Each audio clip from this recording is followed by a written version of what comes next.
हाय दोस्तों, स्वागत है आपका बालाजी स्टडी क्लासेस में। और आज से हमारा टारगेट रहेगा एनटीपीसी एंड ग्रुप डी। ठीक है, मतलब ग्रुप डी की हम लोग इसमें साइंस कवर करेंगे, एनटीपीसी की साइंस कवर करेंगे, पूरी ताकत से हम लोग पढ़ेंगे इसको। ठीक है, ऑनलाइन पढ़ेंगे। आज का हमारा टॉपिक है वर्ग। वर्ग क्या होता है? जब हम किसी किसी पिंड पर बल लगा रहे हैं, उसको अपनी जगह से विस्थापित कर रहे हैं। मानो हमने इसको इस पे बल लगाया, इसको अपनी जगह से खिसका दिया, तो हमारा ये क्या है? हमने इस पे कार्य किया। ठीक है, हमने इस पे कार्य किया। इसको क्या किया हमने? बोर्ड में मान लो दम लगा के इसको खिसकाया, तो क्या हुआ? अगर ये खिसक गया तो हमने इस पे कार्य किया, अगर नहीं खिसका, कार्य तो किया लेकिन वो विस्थापित नहीं हुआ। ठीक है, तो क्वेश्चन कहां से आते हैं? क्वेश्चन आ जाएगा कार्य मतलब वर्ग की सबसे पहले पूछ देगा विमा, मतलब विमा का मात्रक पूछेगा इसका। तो मात्रक इसका क्या होता है? जूल। मतलब एक पिंड को हम क्या करें कि एक पिंड को हम यहां से बल लगा के इधर खिसका दें, अगर यहां ले आए, इसको विस्थापित कर दें, तो क्या हुआ? हमने इस पे कार्य किया। ठीक है, और क्या पूछता है इसमें? क्वेश्चन जो क्वेश्चन आते हैं इसमें, इसका मात्रा क्या होता है? जूल। एक क्वेश्चन और आता है इसमें, इसकी बीमा पूछ देता है। बीमा इसकी क्या पूछ देता है? बीमा पूछ देता है। तो बीमा इसकी होती है ml² अब ये आई कैसे? ये आई कैसे? उसके लिए हमें वर्क का एक फार्मूला पता होना चाहिए। W बराबर F इंटू डी। W बराबर F इंटू डी। F मतलब है हमारा फोर्स, डी मतलब है डिस्टेंस। मतलब क्या किया हमने? फोर्स लगा के थोड़ा सा खिसका दिया, थोड़ी दूरी खिसका दी उसकी। एफ की डायमेंशन हमें पता है MLT-2। अब थोड़ा सा खिसकाया तो क्या किया? L खिसकाया, तो W बराबर हमारा क्या हो जाएगा? ml² T-2। अब इसका एक मात्रक और पूछता है। एक तो जूल होता है, इसका दूसरा मात्रक और पूछता है, वो देखेंगे हम लोग। W बराबर F इंटू डी। तो F कितना है? F को क्या कहते हैं? F का मात्रक क्या होता है? मतलब बल का मात्रक क्या होता है? न्यूटन। और थोड़ा दूरी पे खिसकाया, मान लो किसी पिंड को हमने खिसका दिया उधर, तो क्या किया? दूरी दूरी होगी। दूरी को क्या में नापते हम लोग? मीटर में। तो W बराबर क्या हो जाएगा? Newton metre. एक ये भी पूछा जाता है हमसे। ठीक है, अब किसी कोण पे अगर दे देगा, जैसे 90 अंश पे दे दिया, तो क्या करेंगे? W बराबर FS cos थीटा लगा देंगे। वो सब अभी आगे हम लोग समझ रहे हैं। ठीक है स्टूडेंट, तो अब देखो कार्य होते कितने प्रकार के हैं। देखो, एक होता है हमारा धनात्मक कार्य, पॉजिटिव वर्क। क्या है? Positive work. अब इसमें क्या है कि अगर हमारा थीटा जो है वो 0 से 90 के बीच में है, तो क्या है? धनात्मक। कैसे समझते हैं हम लोग? एक पिंड है हमारा, इस पे हम लोगों ने क्या किया? इधर से बल लगाया। इसके बीच में थीटा हमारा क्या होना चाहिए? ये है डायरेक्शन, ये दिशा, विस्थापन की दिशा है। तो थीटा कितना होना चाहिए हमारा यहाँ पे? 0 और 90 के बीच में अगर हम कार्य लगा रहे हैं, अगर बल लगा रहे हैं, अगर हम क्या कर रहे हैं? 0 और 90 के बीच में अगर हम बल लगा के कार्य कर रहे हैं, तो वो क्या होगा? धनात्मक होगा। ठीक है, कैसे देखते हैं। अब हमें पता है ये आधार है, ये कर्ण है, ये आधार है, ये कर्ण। अब हम लोगों ने पढ़ा है लाल बटे,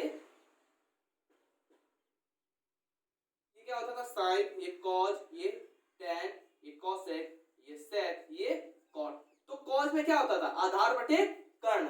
तो क्या आएगा हमारा यहाँ पे? कॉस थीटा आ जाएगा। थीटा कितना आएगा? कॉस आ जाएगा हमारा, cos theta.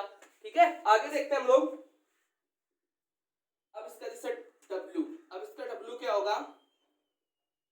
FD cos theta. लेकिन थीटा कितना लेना है? थीटा जब हमारा 0 से 90 के बीच में होगा तब क्या होगा, हमारा कार्य धनात्मक होगा। याद रखना, ये क्वेश्चन बार बार बता रहे हैं, ये क्वेश्चन आता है पेपरों में, ठीक है। एनटीपीसी रेलवे के जितने भी पेपर होते हैं ये क्वेश्चन जरूर आता है पेपरों में, ठीक है, कि धनात्मक कार्य और ऋणात्मक कार्य। तो क्या है कि बल जब हम क्या कर रहे हैं 90 से 0 से 90 के बीच में अगर हम बल लगा के विस्थापित कर रहे हैं किसी पिंड को, तो क्या होगा, हमारा वो धनात्मक कार्य होगा। तो एफ डी कॉज थीटा। अब धनात्मक कार्य कितना भी हो सकता है, 0 से 90 के बीच में 30 भी हो सकता है, 45 भी हो सकता है, 60 भी हो सकता है और 90 भी हो सकता है, ठीक है।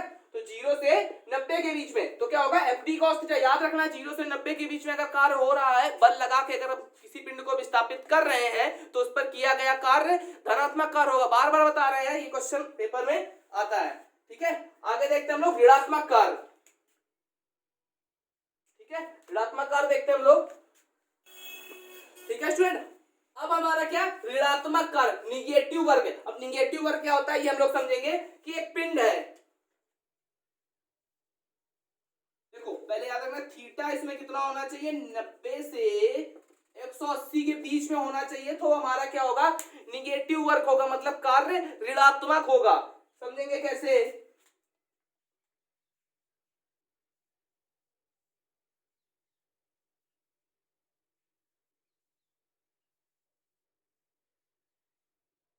ठीक है। ये थीटा हमारा क्या है, 90 से 180 अंश के बीच में होना चाहिए। 90 से 180 अंश के बीच में अगर है तो कार्य हमारा क्या है, निगेटिव है, ठीक है। तो क्या होगा इसमें, फॉर्मूला वही होगा एफ डी कॉस थीटा, लेकिन अगर इसमें हमारा थीटा 90 से 180 के बीच में है तो कार्य ऋणात्मक होगा। फिर से एक बार समझ लेते हैं कि धनात्मक कार्य क्या था, 0 से 90 के बीच में था। धनात्मक कार्य क्या था, 0 से 90 के बीच में है, और ऋणात्मक कार्य क्या था हमारा, 90 से 180 के बीच में। अगर 90 से 180 के बीच में है तो कार्य हमारा ऋणात्मक है, ठीक है। बार बार वही बात बता रहे हैं कि कार्य क्या होगा, ऋणात्मक होगा। ये पेपर में क्वेश्चन जरूर आते हैं क्वेश्चन, ठीक है। अब मतलब क्या है कि एक क्वेश्चन मान लो में दे दिया जाएगा कि किसी पिंड पर 10 न्यूटन का बल लगाकर उसको 5 मीटर तक विस्थापित किया जाता है, तो और उस पर 90 अंश का कोण बनता है, ठीक है। अब देखो किया गया कार्य शून्य कब होगा, शून्य कब होगा, हमारा ऋणात्मक कार्य तो हम लोग समझ चुके हैं, अब किया गया कार्य शून्य कब होगा। नंबर 1 कंडीशन होगी हमारी, जब विस्थापन शून्य हो, जब विस्थापन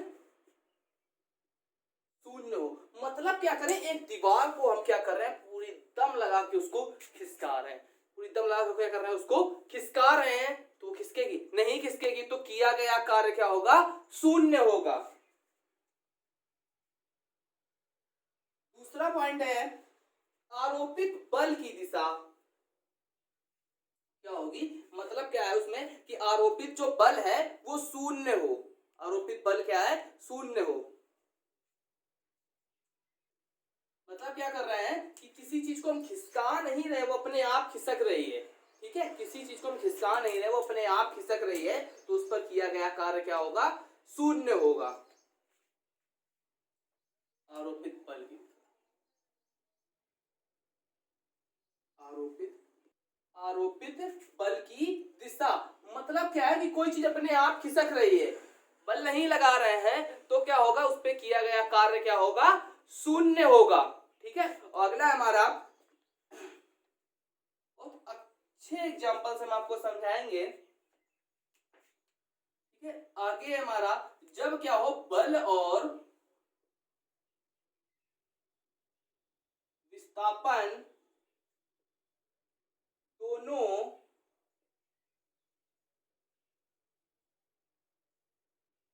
लंबवत हो। मतलब क्या है, एक पिंड है, उस पे बल और विस्थापन दोनों लंबवत हैं। मान लो एक दीवार के ऊपर चढ़ के अगर हम दीवार को खिसका रहे हैं तो खिसकेगी नहीं, खिसकेगी, तो उस पे किया गया कार्य क्या होगा, शून्य होगा, ठीक है। आगे देखते हैं हम लोग कुछ महत्वपूर्ण इसमें फार्मूले हैं, मतलब फार्मूले क्या जो पेपर में क्वेश्चन आते हैं वो है, अब हम वो आपको बता रहे हैं। आशा करते हैं कि जितना कार्य में पढ़ाया है इतना आपको समझ में आया होगा। अगर नहीं समझ में आया तो कमेंट बॉक्स में प्लीज कमेंट करिए और बताइए कि क्या गलतियां थी, और बताइए जो नहीं समझ में तो हम फिर उसके लिए वीडियो बना देंगे। ठीक है, ठीक है स्टूडेंट, कुछ महत्वपूर्ण देखो फार्मूले हमारे, जैसे एक अर्ग बराबर कितना होता है, को पेपर में अक्सर आता है कि एक अर्ग, अब क्या है कि ये कार्य का सीजीएस मात्रक है। ठीक है, कार्य का क्या है, सीजीएस मात्रक है, तो एक अर्ग बराबर होता है 10 की पावर 7 जूल। 10 की पावर 7 जूल कितना होता है, 10 की पावर 7 जूल। ठीक है, और फिर हमारा एक इलेक्ट्रॉन वोल्ट कितना होता है, तो 1.6 गुणा 10 की घात -19 जूल। फिर आके हमारा एक कैलोरी, तो एक कैलोरी बराबर कितना होता है, 4.184 जूल। अब क्या किलो कैलोरी, तो क्या करते हैं इसमें खाली क्या करेंगे, 1000 का गुणा करा देंगे हम।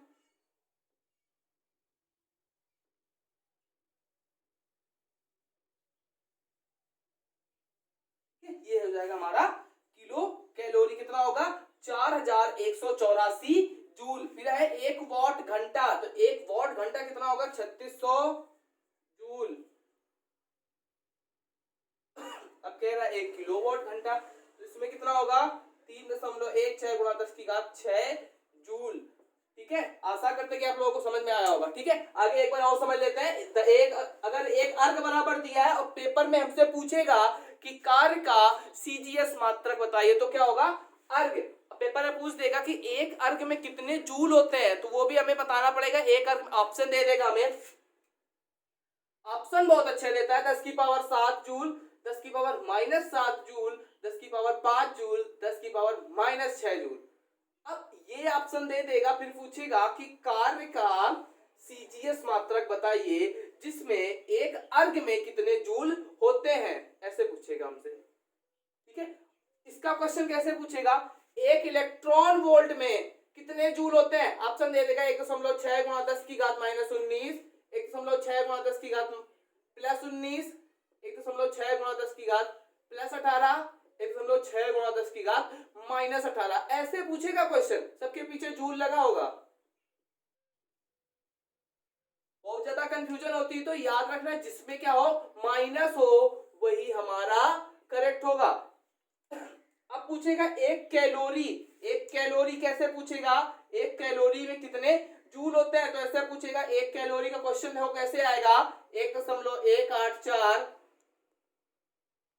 जूल, ऐसे आएगा 4184 जूल और 1.184 जूल, या फिर ऐसे आएगा 41.84 जूल, या फिर ऐसे आएगा मान लो आगे 0.4184 जूल, ऐसे आएंगे।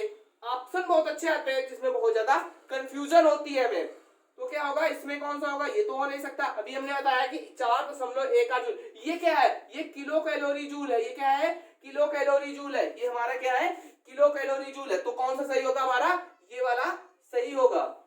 ठीक है, अब कह रहा है एक वॉट घंटा, एक वॉट घंटा कह रहा है में कितने जूल होंगे, तो एक वॉट घंटा में कितने जूल होंगे 3600 जूल। अब थोड़ा घुमा के क्वेश्चन पूछ देता है कि एक वॉट घंटा में कितने मेगा जूल होंगे, एक वॉट घंटा में कितने मेगा जूल होंगे, तो क्या हो जाएगा 3.6 मेगा जूल। ये क्वेश्चन पूछे जाते हैं पेपर में, जो हमारा टारगेट है एनटीपीसी ग्रुप डी, उसी के लिए पूरी मेहनत हम लोग कर रहे हैं। आशा करते हैं कि आप लोग पढ़ रहे होंगे। अब हमारा एक वॉट घंटा मतलब 3600 जूल 3.6 मेगा जूल, बार बार बता रहे हैं कि यही इसी से क्वेश्चन एक दो बना दिए जाते हैं, बस इसी से कार्य में इसी से क्वेश्चन बना दिए जाते हैं। अब क्वेश्चन ये तो बहुत अच्छा क्वेश्चन है, बहुत बार आ चुका है रेलवे में, पुराने पेपरों को हम देखेंगे तो उसमें बहुत बार ये क्वेश्चन आया कि सीजीएस पद्धति में कार्य का मात्रक क्या होता है, अर्ग होता है। क्या होता है, अर्ग होता है। एक अर्ग में कितने जूल होते हैं, तो 10 के पावर 7 जूल होते हैं। कंफ्यूजन नहीं होना चाहिए 10 की पावर -7, बच्चों को कंफ्यूजन होता है कि 10 की पावर -7 होते, नहीं 10 की पावर +7 होते हैं, कंफ्यूजन नहीं होना चाहिए। ठीक है, वापस आते हैं हम लोग यहीं पे, एक वॉट घंटा, एक वॉट घंटा में कितने जूल होते हैं 3600 जूल या फिर 3.6 मेगा जूल। क्वेश्चन अच्छा बनता है इससे। एक किलोवाट घंटा, एक किलोवाट घंटा में 3.6 गुणा 10 की घात +6 जूल याद रखना है। ये क्वेश्चन बहुत ज्यादा कंफ्यूजन करता है, ये क्वेश्चन बहुत ज्यादा पूछा जाता है। क्वेश्चन पूछा कैसे जाता है ये हम आपको बता रहे हैं। देखो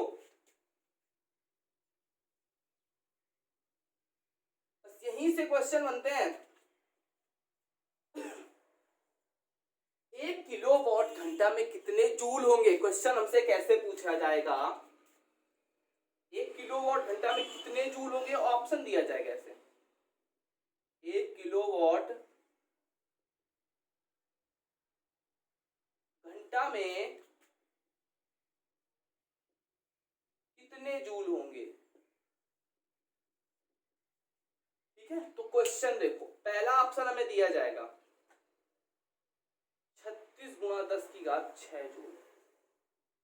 ठीक है, दूसरा ऑप्शन हमें दिया जाएगा 3.6 गुणा 10⁻⁻6 जूल। फिर 3.6 गुणा 10⁻+6 जूल। फिर चौथा एक दिया जाएगा 0.36 गुणा 10⁻+6 जूल। बहुत ही अच्छा क्वेश्चन बनता है। यहाँ पे हमसे पूछा जाता है 1 किलोवाट घंटा में कितने जूल होंगे, और रेलवे का बहुत ही पॉपुलर क्वेश्चन है ये। ठीक है, बहुत ही पॉपुलर क्वेश्चन है।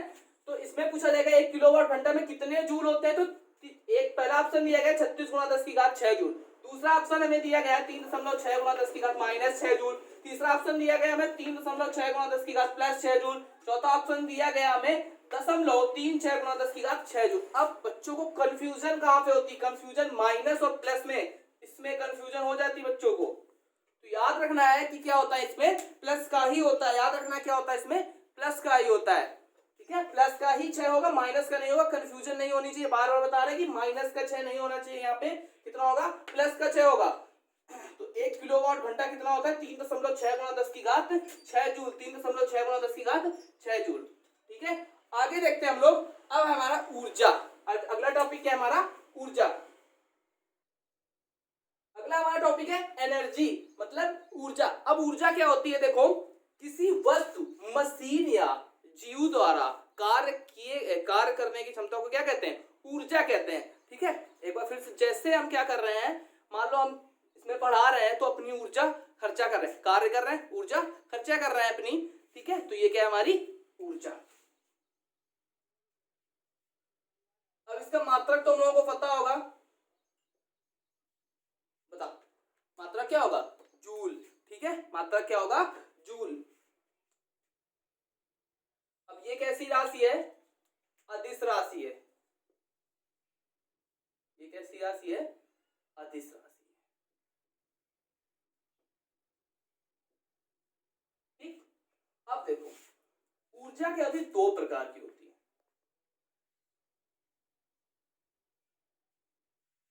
एक होती है गतिज ऊर्जा, इसको कहते हैं काइनेटिक एनर्जी।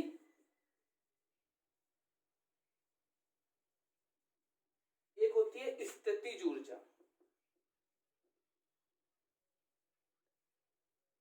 इसको कहते हैं पोटेंशियल एनर्जी। ठीक है, तो 2 प्रकार की होती है। अगर किसी पिंड में गति हो रही है तो वो क्या है, जैसे चलती हुई गाड़ी हमारी क्या है, गतिज ऊर्जा का उदाहरण है। ठीक है, चलती हुई गाड़ी क्या है, गतिज ऊर्जा का उदाहरण। अब हम लोग आगे समझते हैं गतिज ऊर्जा। ठीक है, ठीक है, तो गतिज ऊर्जा हमारी काइनेटिक एनर्जी क्या होगी, गतिज ऊर्जा वस्तु के द्रव्यमान m तथा 4v के गुणनफल के आधे के बराबर होती है। मतलब हमारी जो काइनेटिक एनर्जी होगी वो क्या है, 1/2 mv। ठीक है, 1/2 mv²।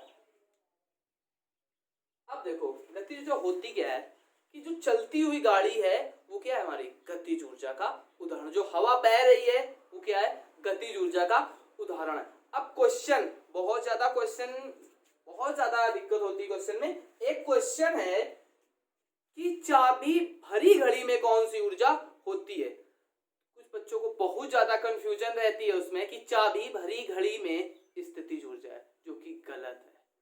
चाबी भरी घड़ी में क्या है, गतिज ऊर्जा होती है। चाबी भरने में क्या है, स्थितिज ऊर्जा होती है। तो याद रखना कि चाबी भरी घड़ी में क्या है,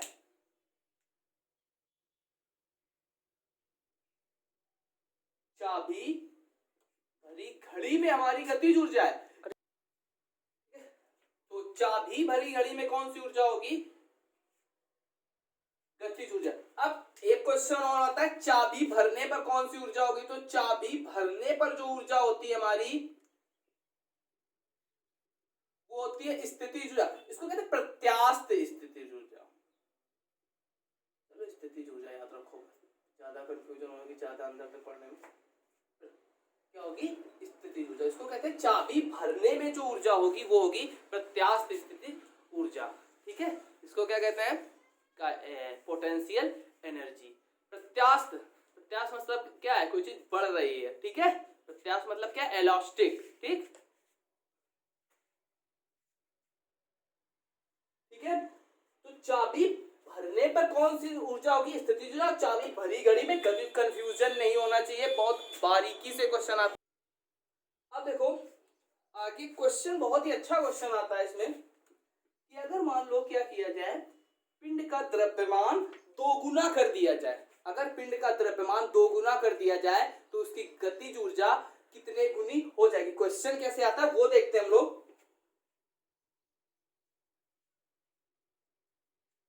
पिंड का द्रव्यमान क्या किया जा रहा है? पिंड का द्रव्यमान दो गुना कर दिया जाए। इसको नोट डाउन कर लेंगे कॉपी में, क्योंकि ये क्वेश्चन बहुत ही ज्यादा पूछा जाता है। अगर पिंड का द्रव्यमान दोगुना कर दिया जाए तो गतिज ऊर्जा कितनी होगी? ठीक है, तो गतिज ऊर्जा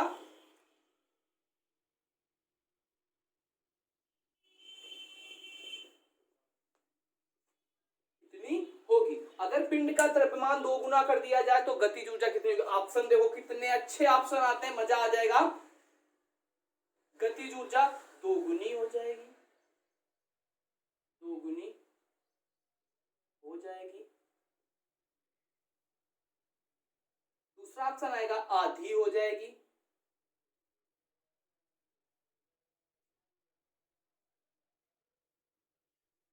तीसरा ऑप्शन आता है एक चौथाई रह जाएगी।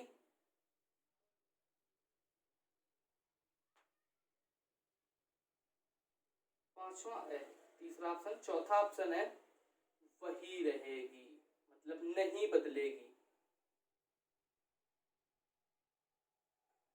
बहुत ही अच्छा क्वेश्चन है ये। क्वेश्चन अक्सर पेपर में पूछे जाते हैं, एनटीपीसी और ग्रुप डी के बहुत ही अच्छे क्वेश्चन है। यदि अगर पिंड का द्रव्यमान दो गुना कर दिया जाए तो गतिज ऊर्जा कितनी गुनी हो जाएगी? तो यदि अगर पिंड का द्रव्यमान दो गुना कर दिया जाए तो गतिज ऊर्जा दोगुनी हो जाएगी। आधा कर दिया जाए तो गतिज ऊर्जा आधा ही हो जाएगी। अगर पिंड का द्रव्यमान मतलब m को किया जाए, आधा कर दिया जाए, तो काइनेटिक एनर्जी हमारी क्या होगी? आधी हो जाएगी। इसको नोट डाउन कर लेंगे। अगर पिंड का द्रव्यमान दोगुना कर दिया जाए तो काइनेटिक एनर्जी क्या होगी? दोगुनी हो जाएगी। ठीक है, अब देखो, अब बात आती है वेग की, कि वेग अगर दोगुना कर दिया जाए तो क्या होगा? वेग अगर उसका दोगुना कर दिया जाए तो क्या होगा? ठीक है, अब आती बात वेग की, कि मान लो वेग हमारा क्या कर दिया जाए? दोगुना कर दिया जाए। अगर वेग हमारा दोगुना कर दिया जाएगा तो पिंड की गतिज ऊर्जा क्या होगी? मतलब काइनेटिक एनर्जी हमारी के क्या होगी? तो पिंड का अगर वेग दोगुना किया जा रहा है तो उसकी गतिज ऊर्जा भी, गतिज ऊर्जा कितनी गुनी हो जाएगी? चलो ऑप्शन देते हैं कि पिंड का वेग अगर दोगुना कर दिया जाए तो ट्राई करो सब सभी स्टूडेंट, तो के ई कितना हो जाएगा? के ई हो जाएगा दोगुना, 4 गुना, आधा, फिर चौथा है, इनमें से कोई नहीं। ठीक है, तो क्या होगा? तो पिंड का वेग अगर दोगुना किया जा रहा है तो उसकी गतिज ऊर्जा 4 गुनी हो जाएगी। अगर पिंड का वेग दोगुना किया जा रहा है तो उसकी गतिज ऊर्जा 4 गुनी हो जाएगी।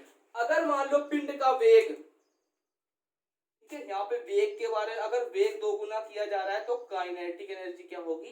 4 गुनी।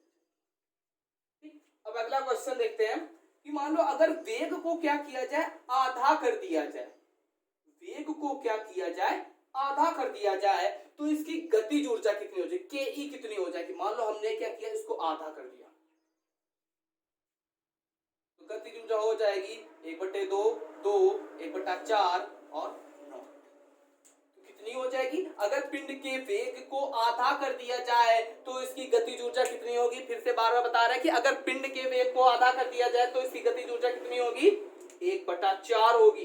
कितनी होगी, 1/4 होगी। ठीक है, आगे देखते हैं हम लोग। तो V क्या किया जाए, अगर आधा कर दिया जाए तो इसकी गतिज ऊर्जा के ई क्या होगी, 1/4 होगी। सॉरी, आधी कर दी जाए, अगर पिंड का वेग आधा कर दिया जाए तो गतिज ऊर्जा क्या होगी, 1/4 हो जाएगी। ये क्वेश्चन पेपर में अक्सर पूछे जाते हैं कि अगर वेग दोगुना, अगर वेग आधा किया जा रहा है, अगर पिंड का वेग आधा कर दिया जाए तो गतिज ऊर्जा काइनेटिक एनर्जी क्या होगी, 1/4 हो जाएगी। बार बार बता रहे हैं।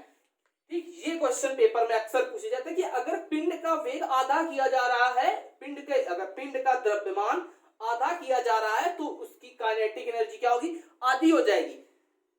अगर पिंड का द्रव्यमान दोगुना किया जा रहा है तो उसकी काइनेटिक एनर्जी दोगुनी हो जाएगी। अगर पिंड का वेग दोगुना किया जा रहा है, वेग दोगुना किया जा रहा है तो क्या होगी, काइनेटिक एनर्जी 4 गुनी हो जाएगी। अगर पिंड का वेग आधा किया जा रहा है तो काइनेटिक एनर्जी 1/4 हो जाएगी। बार बार बता रहे कि ये क्वेश्चन पेपर में जरूर पूछे जाते हैं। एक बार फिर से समझ लेते हैं कि अगर हमारा m आधा हो रहा है, मतलब द्रव्यमान आधा हो रहा है, तो काइनेटिक एनर्जी आधी हो जाएगी। अगर इसका द्रव्यमान दोगुना हो रहा है तो काइनेटिक एनर्जी दोगुनी हो जाएगी। अगर वेग हमारा दोगुना हो रहा है तो काइनेटिक एनर्जी 4 गुनी हो जाएगी। अगर क्या है, अगर हमारा वेग आधा हो रहा है तो काइनेटिक एनर्जी 1/4। अब देखो ट्रिक बताते हैं इसमें। हम लोगों ने पढ़ा है कि के ई बराबर 1/2 mv²। हम लोग m को इसको भूल जाते हैं, तो जिसको जिसको पूछेगा उसको रख लेते हैं, बाकी सबको भूल जाते हैं। कह रहा m हमारा कितना, आधा कर दिया जाए तो काइनेटिक एनर्जी क्या हो जाएगी, आधी हो जाएगी। अगर कह रहा है कि दोगुना कर दिया जाए, जिसको लेना है इनको भूल जाते हैं हम लोग। ठीक है, तो के ई क्या कह रहा है कि दोगुनी कर दी जाए, काइनेटिक एनर्जी क्या कर, वेग क्या कर दिया जाए, इसका दोगुना कर दिया जाए। वेग हमने वेग कह रहे हैं, m क्या कर दिया जाए, इसका दोगुना कर दिया जाए, तो इसको भूल जाएंगे तो काइनेटिक एनर्जी दोगुनी हो जाएगी।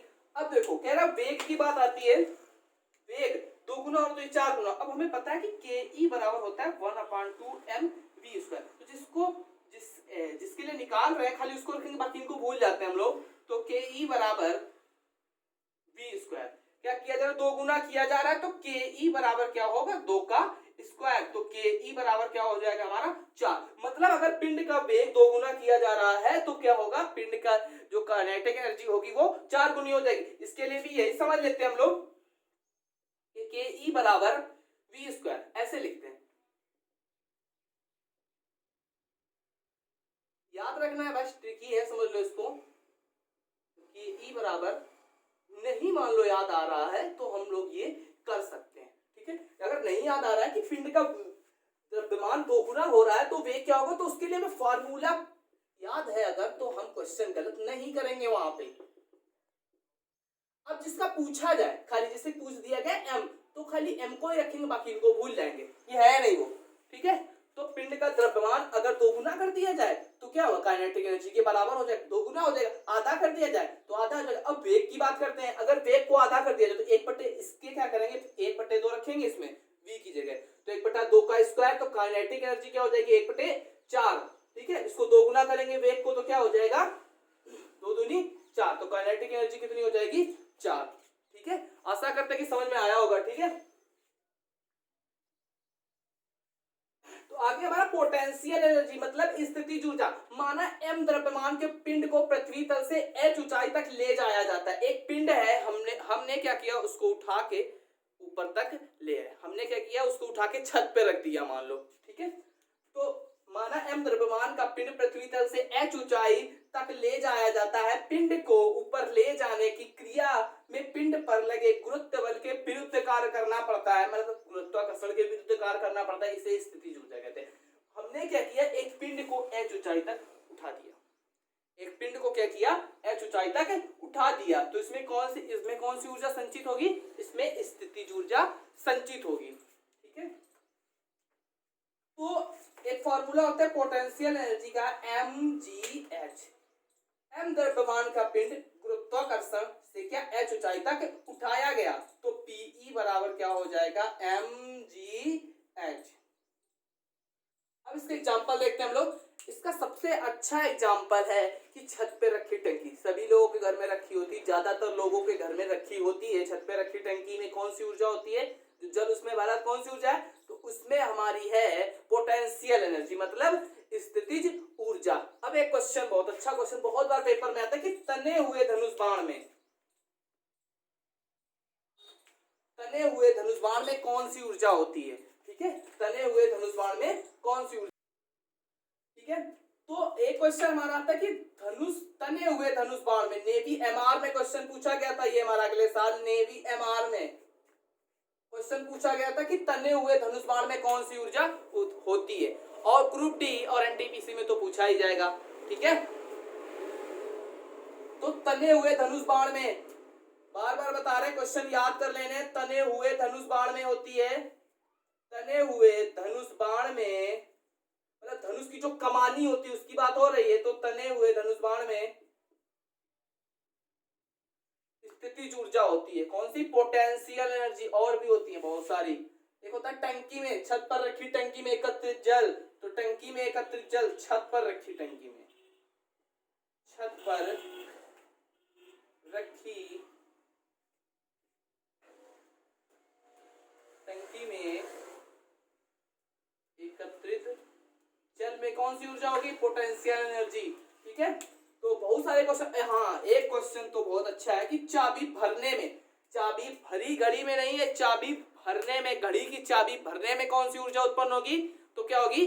संचित होगी, तो उसमें होगी स्थितिज ऊर्जा। बार बार बता रहे हैं कि बार बार यही बात बता रहे हैं कि चाबी भरी घड़ी में, चाबी भरी घड़ी में होती है काइनेटिक एनर्जी। चाबी भरने पर, चाबी भरने पर, चाबी भरने पर कौन सी होगी? Potential energy. और चाबी भरी घड़ी में थोड़ा सा डिफरेंस है, चाबी भरी घड़ी में कौन सी होगी? Kinetic energy. और चाबी भरने पर कौन सी होगी? Potential energy. ठीक है, अब हमारा टॉपिक जो है पोटेंशियल एनर्जी, काइनेटिक एनर्जी और पोटेंशियल एनर्जी के जितने क्वेश्चन आते हैं वो हम आपको करा देंगे, थोड़े बहुत करा दिए हैं और भी करा देंगे। अब हमारा अगला टॉपिक है पावर या शक्ति। अगर इसमें कुछ, जिसको कुछ भी कंफ्यूजन हो तो कमेंट बॉक्स में कमेंट करें। ठीक है, कार्य करने की दर को शक्ति कहते हैं। खाली इतना याद रखना है कि कोई कार्य जो हम कर रहे हैं उसकी जो दर है वो क्या है हमारी? वो शक्ति है। ठीक है, इसका मात्रा क्या होता है? वॉट। अब हमें पता है E बराबर W अपान, इससे क्या करेंगे? इसकी हम डायमेंशन निकालने की कोशिश करेंगे, क्या निकालेंगे भी। इसको क्या कहते हैं? कार्य। तो P बराबर कार्य की डायमेंशन मतलब बीमा क्या होती है? ml स्क्वायर t माइनस समय की क्या होती है? तो क्या हो जाएगी? ml स्क्वायर t माइनस 3, ऊपर जाएगा माइनस का हो जाएगा। ये तो इसकी डायमेंशन होगी। अब इसका एक मतलब और होता है, तो क्या है? कार्य बटे अब कार्य का मात्रा क्या होता है? जूल बटे सेकंड, समय का मात्रा सेकंड, तो जूल प्रति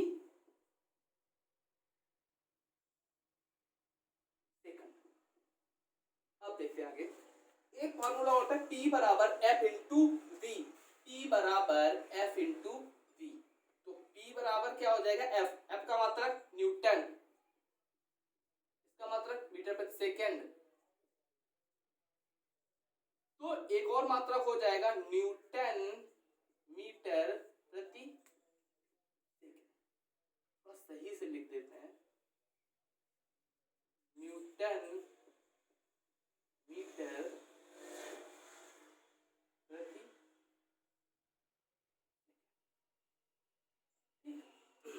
न्यूटन मीटर प्रति सेकंड। जैसे हमारा बल्ब जल रहा है तो क्या है? बल्ब जलने को बल्ब जलने में जो उसमें ऊर्जा खर्चा हो रही है वो क्या है, हमारी शक्ति है। तो विद्युत बल्ब की शक्ति, ठीक है। और जैसे विद्युत मोटर, जो कार्य करने की मोटर की कार्य करने की जो दर है वो हमारी क्या है, शक्ति है। इसका मात्रक क्या होता है, मात्रक होता है वॉट। दो मात्रक और लिख दिए हमने, एक इसका मात्रक होता है जूल प्रति सेकंड, ठीक है, तो ये भी याद रखना है, और न्यूटन मीटर प्रति सेकंड ये भी याद रखना है। ये तीनों मात्रक पूछे जा चुके हैं, और डायमेंशन तो अगर पेपर कठिन होगा तो डायमेंशन पक्का पूछी जाएगी, ठीक है। तो एक मात्रक याद रखना है जूल प्रति सेकंड, एक मात्रक याद रखना है न्यूटन मीटर प्रति सेकंड, और एक मात्रक क्या है, इसकी डायमेंशन होती है ml स्क्वायर t-3, इसका मात्रक होता है वॉट। ये तीनों क्वेश्चन, ये चारों क्वेश्चन इसी से बनेंगे, इनको याद रखना है। आगे देखते हैं हम लोग, बहुत सारे इसमें क्या कहते हैं, और भी बहुत सारे मात्रक होते हैं, जैसे एक वॉट बराबर एक एचपी बराबर 746 वॉट, ठीक है। आगे देखते हैं हम लोग, कार्य और शक्ति में अंतर, ऊर्जा और शक्ति में अंतर, ठीक है। अब हमें देखो पहले एचपी, देखो एक एचपी मतलब हॉर्स पावर, ऐसे लिखा होगा हॉर्स पावर, मतलब एक अश्व शक्ति बराबर 746 वाट।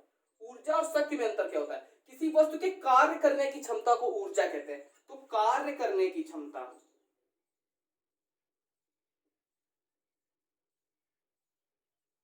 ठीक है, क्या कहते हैं, ऊर्जा कहते हैं। कार्य करने की दर, कार्य करने की दर को शक्ति कहते हैं। दूसरा देखो, दूसरा इसमें क्या है पॉइंट,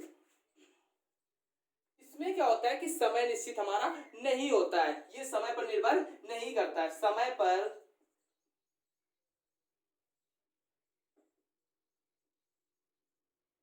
निर्भर नहीं करता है, ये लेकिन समय पर निर्भर करता है, बताया था P बराबर W/T। ये क्या होता है, समय पर निर्भर करता है। इसका मात्रक क्या होता है,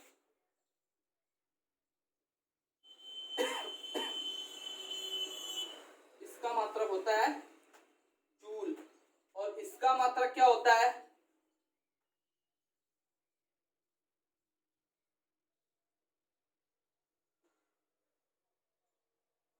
जूल प्रति सेकंड, ठीक है। ऊर्जा का मात्रक होता है, अब देखो ये कार्य की क्षमता होती है, ऊर्जा जो है कार्य करने की क्षमता होती है, और ये कार्य करने की दर होती है, समय पर निर्भर करता है। कार्य क्या है, समय, ऊर्जा क्या है, समय पर निर्भर करती है, ये समय पर निर्भर नहीं करती है। इसका मात्रक जूल होता है, इसका मात्रक जूल प्रति सेकंड होता है। अब आगे कुछ इंपॉर्टेंट फैक्ट है इसके, वो भी देख लेते हैं हम लोग, ठीक है। जैसे स्टूडेंट देखो, एक हॉर्स पावर 746 वाट, तो वैसे एक वॉट बराबर क्या होगा, एक जूल प्रति सेकंड, या इसको लिख सकते हैं 0.239 कैलोरी प्रति सेकंड, ठीक है। 1 किलोवाट घंटा मतलब 1 किलोवाट घंटा, तो इसमें क्या होगा 3.6 × 10⁶ जूल, ये तो बता चुके हैं, लेकिन कितने हॉर्स पावर के बराबर होगा, तो 3.134 एचपी के बराबर होगा। फिर एक मेगावाट है, 10⁻6 वाट, कितने और कितने हॉर्स पावर को, तो 340.48 एचपी हॉर्स पावर अश्व शक्ति के बराबर होगा। आशा करते हैं कि हमारा वीडियो समझ में आया होगा। अब आपको बताएंगे ऊर्जा व्यवहारिक, मतलब ऊर्जा, जैसे मान लो जैसे विद्युत ऊर्जा क्या है कि विद्युत ऊर्जा को क्या में बदलता है, ऊष्मीय ऊर्जा में, ठीक है। तो अगले वीडियो में हम आपको वो समझाएंगे। आशा करते हैं कि आप लोगों को समझ में आया होगा। एनटीपीसी का टारगेट, हमारा लोगों का टारगेट है एनटीपीसी का, एनटीपीसी की पूरा सिलेबस हम लोग कवर करेंगे साइंस का, ठीक है। और हमारा चैनल सब्सक्राइब करें, अगर ऐसे वीडियो पाने हैं तो चैनल को सब्सक्राइब करें, और जैसे ही हम वीडियो बनाएंगे तुरंत आपके पास नोटिफिकेशन आ जाएगी। प्लीज चैनल को सब्सक्राइब जरूर करें। एनटीपीसी टारगेट क्या है, एनटीपीसी बस याद रखना है, एनटीपीसी 24 घंटे दिमाग में आपकी गूंजना चाहिए, एनटीपीसी 2020। अब की बार बस एनटीपीसी पार। ठीक है, तो अगले जो इसमें क्वेश्चन होंगे वो हम अगले वीडियो में करवाएंगे। आशा करते हैं कि आप लोगों को समझ में आया होगा, और अगर समझ में आया तो प्लीज चैनल को सब्सक्राइब करें और लाइक करें और कमेंट करके बताएं अगर कुछ भी, अगर और वीडियो चाहिए और अच्छे से चाहिए कि सर इसका वीडियो बनाओ तो वो भी बना देंगे, तो कमेंट करके प्लीज जरूर बताएं। ठीक है, और सब्सक्राइब करें। ठीक है, थैंक यू स्टूडेंट।